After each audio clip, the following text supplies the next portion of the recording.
also want to say that times that we cannot count, Were reported that his life was in danger.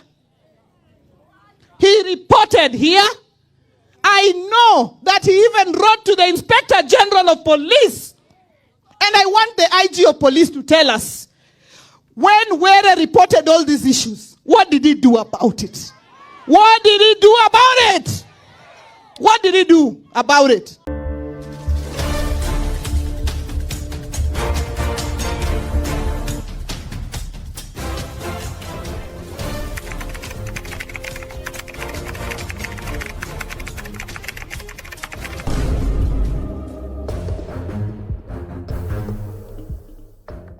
The motive of the killing of this lawmaker, Sir Charles Ong'ondo Were, still remains a mystery. All that the relevant authorities are doing right now is to try and piece together all and any information that can lead to justice. Information that can make the people who committed this heinous crime to be brought to book.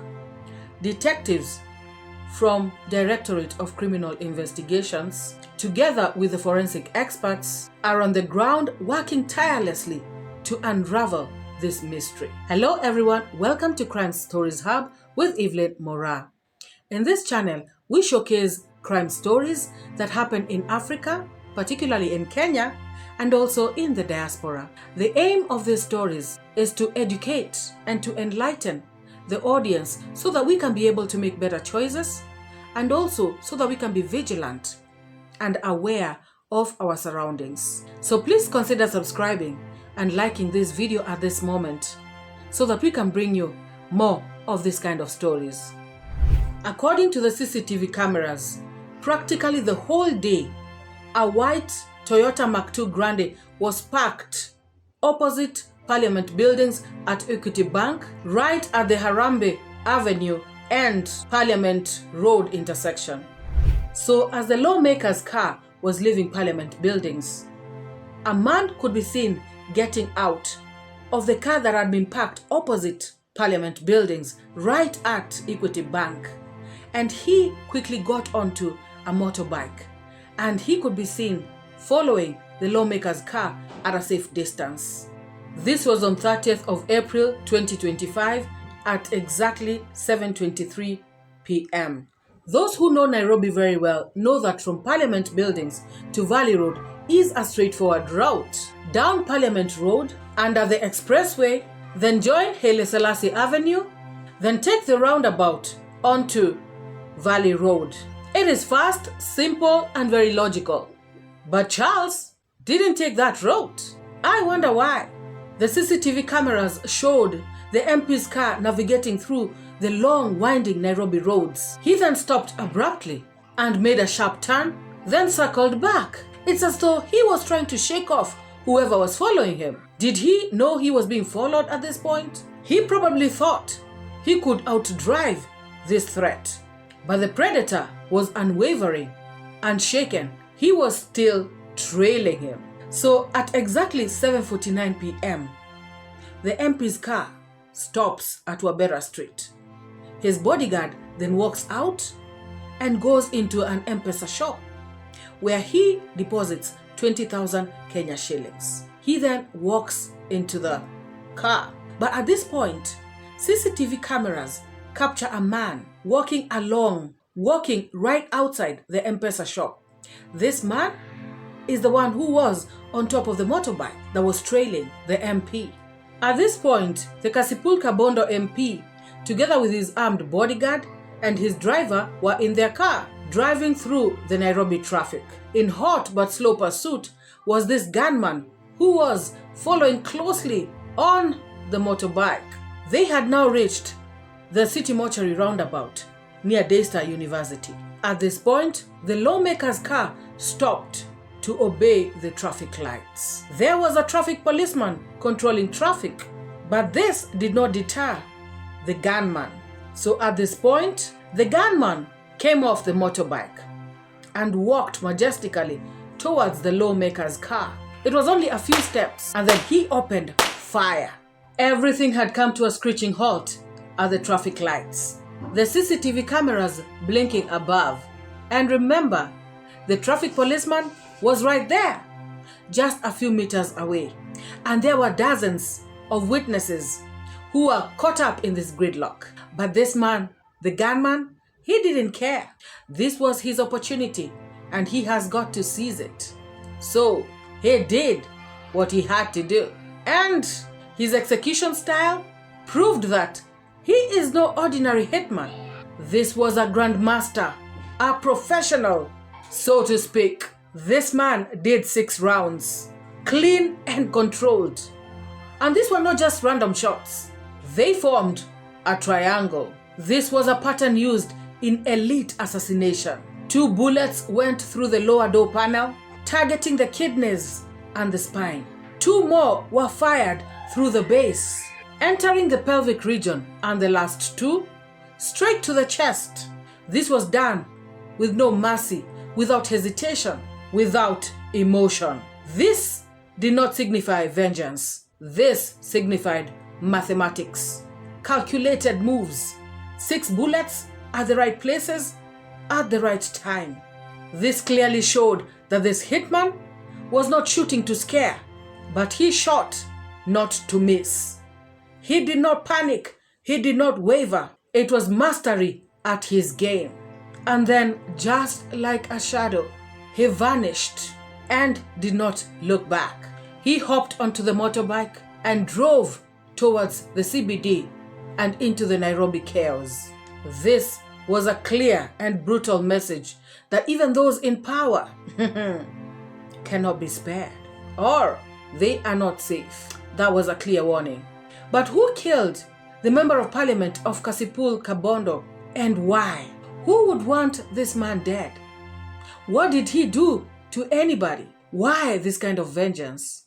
Imagine someone can walk into a roundabout full of people, full of cameras, and in the presence of police, and execute somebody just like that. How come the bodyguards never returned fire?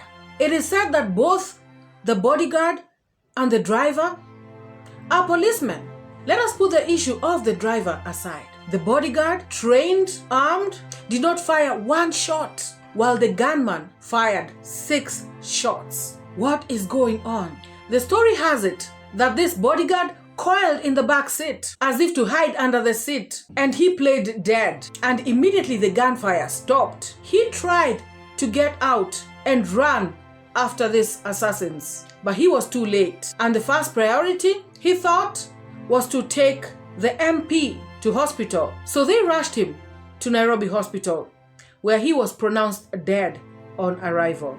Clearly, this was no gang hit. This was no robbery. This was a well-calculated, clinical, timed, a well-rehearsed and flawless execution. The questions that were running in people's minds at this point was, will these bullets be traced back to the source? Will this crime be unraveled? Will Kenyans and the world get to know the truth behind this assassination? Will people get to know the answer to the question, why? CCTV surveillance captured as this gunman entered the CBD in this motorbike. When they got to the CBD, the white Toyota Mark II Grande that had been seen earlier parked right opposite Parliament buildings outside the Equity Bank was seen picking up this alleged shooter, who was later arrested on Sunday evening. His identity has been unveiled. His name is William Emoli, aka Omar Shakur.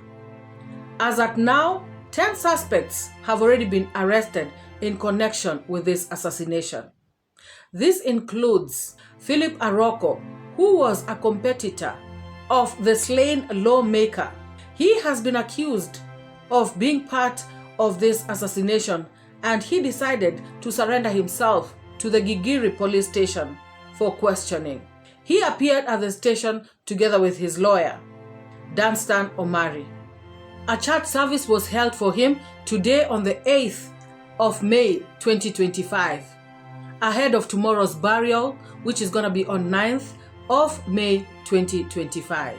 Moses Wetangula, the National Assembly Speaker, condemned this act, and he called on to the DCI to expedite investigations so that those who are behind this act can be brought to book speedily.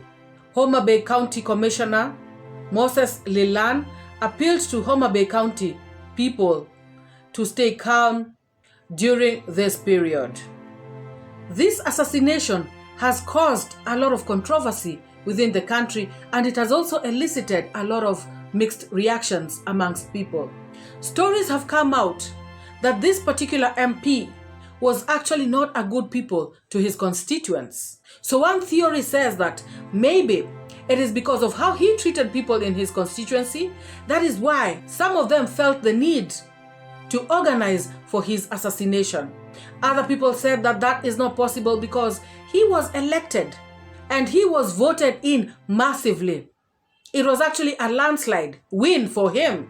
And so another group of people is saying that he was loved by his constituents. This assassination has been caused, or rather has been done, by the government because he was a big critic of the government. Nobody knows for sure what the truth is. However, the kind of uproar that came out amongst members of his constituency leaves a lot to be desired. It was said that he was involved in many shady deals in his constituency, and it is alleged that he was involved in the kidnap and disappearance of a lady in his constituency. It is said that he was in charge of the CDF funds, and if anybody questioned about it, then they would get into trouble. Others have disappeared because of asking about these funds. Others have been brutally beaten because of it. Nobody knows the truth as at now. These are only speculations that are coming out. We can only follow up this story to its conclusion. And of course, we are going to be here to give you the story to the very tail end. So please consider subscribing and liking this video for more updates on this story, and also so that you can receive many other stories like this one. So at this moment, we can only wish the family solace and strength, and we can only say to the slain member of parliament to rest in peace. Let us meet in the next episode. Bye bye for now.